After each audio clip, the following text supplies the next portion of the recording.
Dear teachers and friends, आज हम एक क्वेश्चन करेंगे कॉमर्स पेपर का जो मैनेजमेंट के लिए भी आपको हेल्प देगा। बट ये कौन से यूनिट का क्वेश्चन है ये आप मुझे मैसेज करके बताएंगे या आप कमेंट भी कर सकते हैं। तो चलिए क्वेश्चन को देखते हैं। What term describes the limitation of economic decision making due to human constraints in information, intelligence and time. ठीक है, अब ये क्वेश्चन पूछ रहा है कि हम चारों ऑप्शंस में से कौन सा टर्म डिस्क्राइब कर रहा है। क्या डिस्क्राइब कर रहा है? Limitation of economic decision making. अब हम जब डिसीजन मेकिंग करते हैं कुछ हमारी लिमिटेशंस होती है, और ये लिमिटेशंस किस वजह से? लिमिटेशंस मतलब हम वो काम नहीं कर सकते या हम उस टाइम हमारे पास कैपेसिटी नहीं है। ठीक है, और ये इकोनॉमिक हम डिसीजन मेकिंग जो ले रहे हैं ये किसके वजह से लिमिटेशन है? ऐसे बोला जा रहा है क्वेश्चन में, ह्यूमन कॉन्स्टेंट्स की, इंसान की क्षमता होती है जो मतलब हमेशा पूरी नहीं हो सकती। तो कॉन्स्टेंट्स लिमिटेशंस, तो वो इंफॉर्मेशन कॉन्स्टेंट्स होती है, मतलब हमको सारी इंफॉर्मेशन नहीं पता होती। क्या वो इंटेलिजेंस कॉन्स्टेंट है? क्या हम इंटेलिजेंस लेवल पर इतना सोच नहीं पाते, हमारी वो लिमिटेशन ही? या कभी कभी हम ऐसे डिसीजंस ले लेते हैं क्योंकि हमारे पास टाइम नहीं रहता है। ठीक है, इन्होंने सिंपल हमको इसका डेफिनेशन पूछा है कौन सा टर्म है। तो क्या ये ऑप्शन नंबर ए रैशनैलिटी है, या ये बी होमो इकोनॉमिक है, या सी बाउंडेड रैशनैलिटी है, या डी कंज्यूमर सोवरेनिटी? ठीक है, अब अगर आपको क्वेश्चन का आंसर भी पता है तो आपको 2 मार्क्स मिल जाएंगे। बट मैं हमेशा कहती हूँ, अगर आप अच्छे से डिटेल में पढ़ रहे हैं, नेट सेट क्वालिफाई होने के साथ साथ आगे जाके एक अच्छे प्रोफेसर, टीचर, नॉलेज शेयर करने के लिए, तो आपको ये चारों कॉन्सेप्ट्स के मतलब पता होने चाहिए। देखिए, नेट सेट का सिलेबस इतना वास्ट है कि हम कितना पढ़े और कैसे पढ़े। बट जब एक ही क्वेश्चन में हमको 4 ऑप्शंस मिल रहे हैं पढ़ने के लिए, तो सबसे पहले आप हमेशा कोशिश कीजिए कि चारों ऑप्शंस का मीनिंग जानिए। नेट सेट में क्वेश्चंस रिपीट नहीं होते, मैं कहूंगी कॉन्सेप्ट्स रिपीट होते। ठीक है, इसी कॉन्सेप्ट को घुमा फिरा के यही करेक्ट आंसर के साथ क्वेश्चन फ्रेमिंग चेंज हो जाएगी।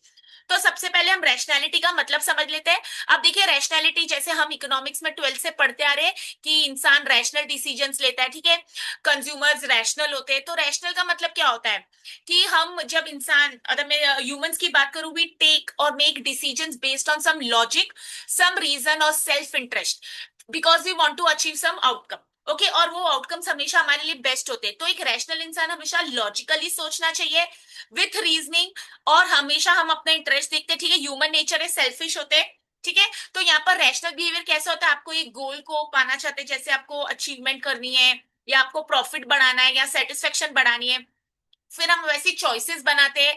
ठीक है, हम हमेशा कॉस्ट बेनिफिट एनालिसिस करते हैं कि ये काम करने पर मेरा इतना खर्चा आ रहा है, तो क्या मैं ये काम नहीं करूं, या मैं इतना अमाउंट बैंक में इन्वेस्ट करती हूँ, एफडी में, या फिर मैं शेयर मार्केट में इन्वेस्ट करूं। ठीक है, तो हम ऐसे इन्फॉर्म डिसीजन लेते हैं because it is considered that human beings are rationals. Okay, तो यहाँ पर इसका मतलब ये। अगर अब मैं दूसरे ऑप्शन की बात करूं तो हमारे पास है होमो इकोनॉमिक्स। ठीक है, अब होमो इकोनॉमिक्स का मतलब क्या होता है? अगर ये टर्म आप पहली बार ही जान रहे हैं तो मैं हमेशा कहती हूँ, अगर अब तक आप मेरे चैनल से नहीं जुड़े तो सबसे पहले आप फॉलो कीजिए मुझे, मेरे चैनल को लाइक शेयर और सब्सक्राइब कीजिए।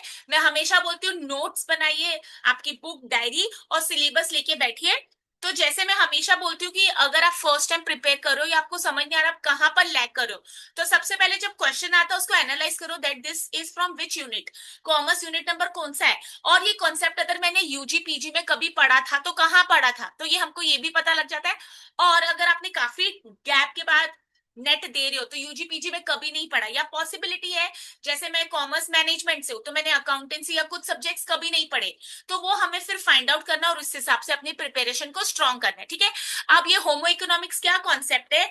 यहाँ पर एक हाइपोथेटिकल पर्सन एज्यूम किया जाता है जो डिसीजंस लेता है। ठीक है, तो वो जो हाइपोथेटिकल पर्सन है वो हमेशा डिसीजंस लेगा अपने लिए, अपने सेल्फ इंटरेस्ट के लिए, और अपनी यूटिलिटी को हमेशा इंक्रीज करने के लिए, भले वो सेटिस्फेक्शन हो या प्रॉफिट। ठीक है, तो इफ यू रिमेंबर, इकोनॉमिक्स हमने जब भी 12th से पढ़ा था, it is always based on certain assumptions. So here also we assume that humans have complete information about their choices. We can calculate the best option logically.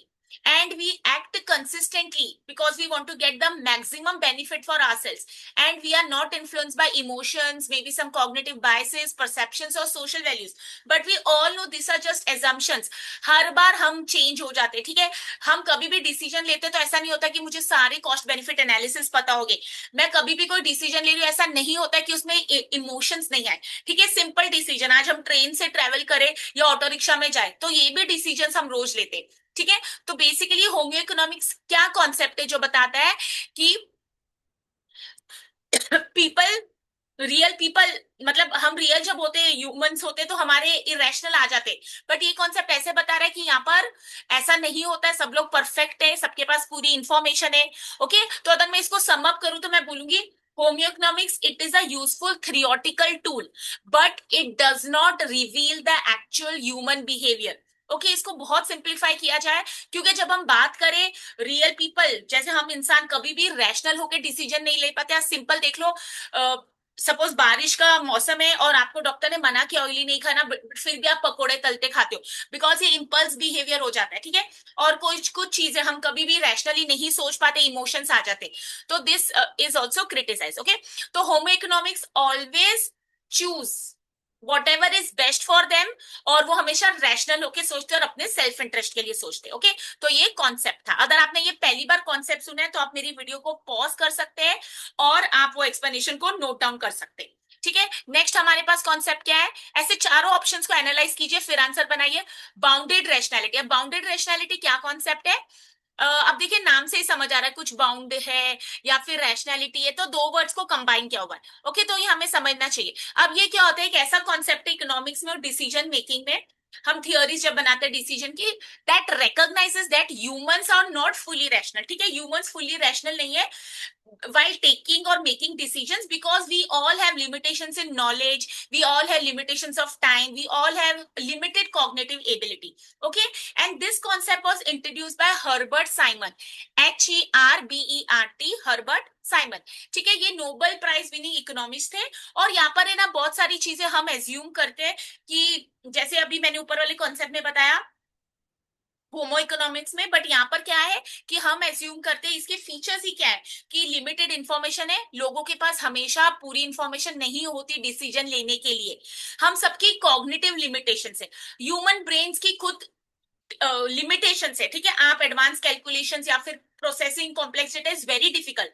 हम सबके पास time constraints है, limitation है, ठीक है। कभी कभी हमारे पास डिसीजन के लिए भी टाइम नहीं होता, तो हम जो बेस्ट अवेलेबल लगता है वो डिसीजन ले लेते हैं। और यहाँ पर एक कॉन्सेप्ट है सेटिस्फाइंग नॉट मैक्सिमाइजिंग। सेटिस्फाइज करना मतलब जैसे मुझे सब इंफॉर्मेशन नहीं है बट जो बेस्ट है वो, तो instead of we find the best option, people tend to choose an option that is good enough. Okay, तो इसको बोलते हैं सेटिस्फाइसिंग, SATISFICING। ओके, यहाँ पर हम मैक्सिमाइजेशन की बात नहीं कर रहे। तो अगर मैं बोलूं परफेक्ट रैशनैलिटी और बाउंडेड रैशनैलिटी में क्या डिफरेंस है, तो जो परफेक्ट रैशनल होते हैं वो हमेशा अपने फायदे के लिए डिसीजन लेते हैं। बाउंडेड रैशनैलिटी वाले क्या करते हैं, जो एक्सेप्टेबल गुड इनफ है वो डिसीजन लेते हैं। और परफेक्ट रैशनैलिटी में एज्यूम किया जाता है कि इंफॉर्मेशन हमारे पास कंप्लीट है, बट बाउंडेड रैशनैलिटी में कॉन्सेप्ट ये है कि हम सबकी लिमिटेशंस है, so we don't have all the information. Processing ability में हमारी परफेक्ट रैशनैलिटी एज्यूम किया जाता है कि अनलिमिटेड है, बट बाउंडेड रैशनैलिटी में बोला गया है कि हम सबके पास लिमिटेड ब्रेन कैपेसिटी है या कॉग्निटिव कैपेसिटी है।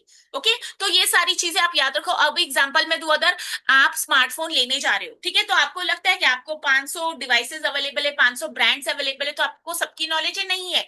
तो जनरली व्हाट वी डू, जो बेसिक फीचर्स हमको चाहिए, जैसे अगर आपको कैमरा क्वालिटी अच्छी चाहिए या फिर आप वीडियो गेम खेलने वाले हो तो बार बार जो हैंग नहीं हो, तो हम वही ऑप्शन सेलेक्ट कर लेंगे जो हमको ये बेस्ट पॉसिबल देगा और हमारे बजट में, because we have income constraints also, ठीक है। और हमारे पास बेसिक इतना टाइम भी नहीं कि एक मोबाइल के लिए हम 10-12 घंटे लगाए या फिर मे बी एक महीना बैठ के सोचे। Okay, whereas other perfect rationality में एग्जाम्पशन ऐसा होगा तो हमको सारी नॉलेज होगी, हमको सारे मोबाइल 25 डिवाइसेस हो, 30 ब्रांड्स हो, सबकी नॉलेज होगी।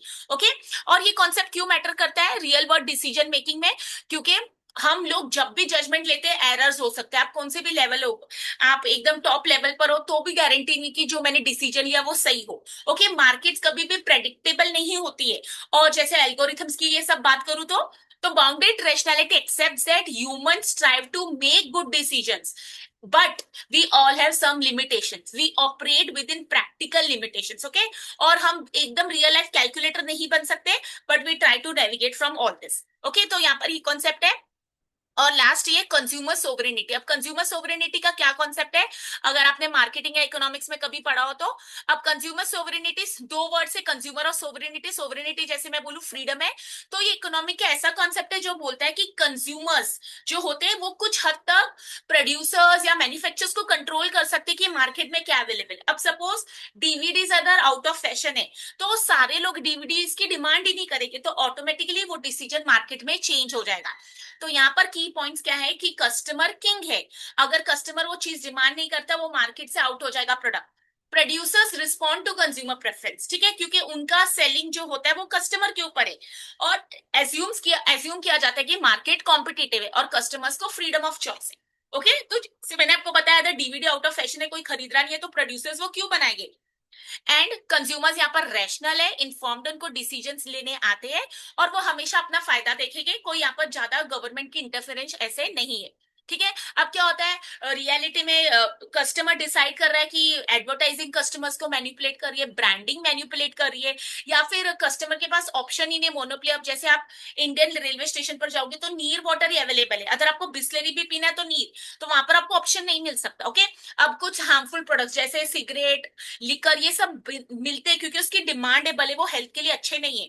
और कंज्यूमर्स को हमेशा पता नहीं होता कि सही और गलत क्या है, ठीक है। तो consumer sovereignty is the principal that consumer preferences drive production, but in actual there are various factors such as marketing, regulation, market structure can limit this power of the customers, ठीक है। तो हमको भले लगता है हमारे पास फ्रीडम है to choose, but definitely there are so many other factors which are impacting our choices, okay.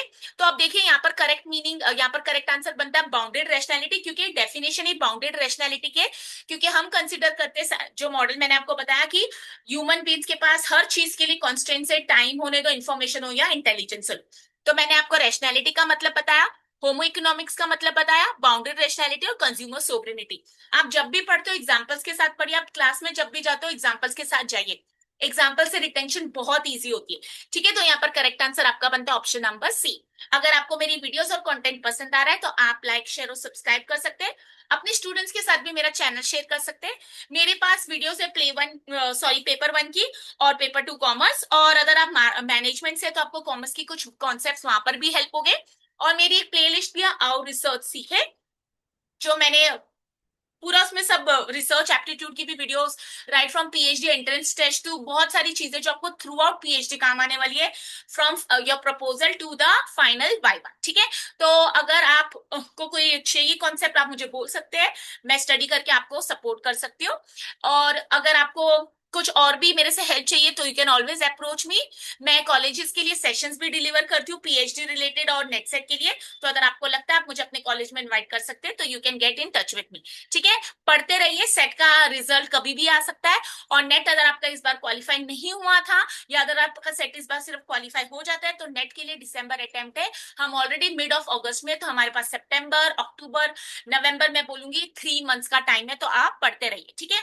Consistency is the key to success. Always keep syllabus handy and ensure that you are making notes and you are following the proper content. फिर मिलते हैं next session में। Till then take care, all the best. Weekends को पढ़िए, जब भी possible है पढ़ते रहिए, क्वालिटी टाइम दीजिए, जरूर आपका नेट सेट क्वालिफाई हो जाएगा।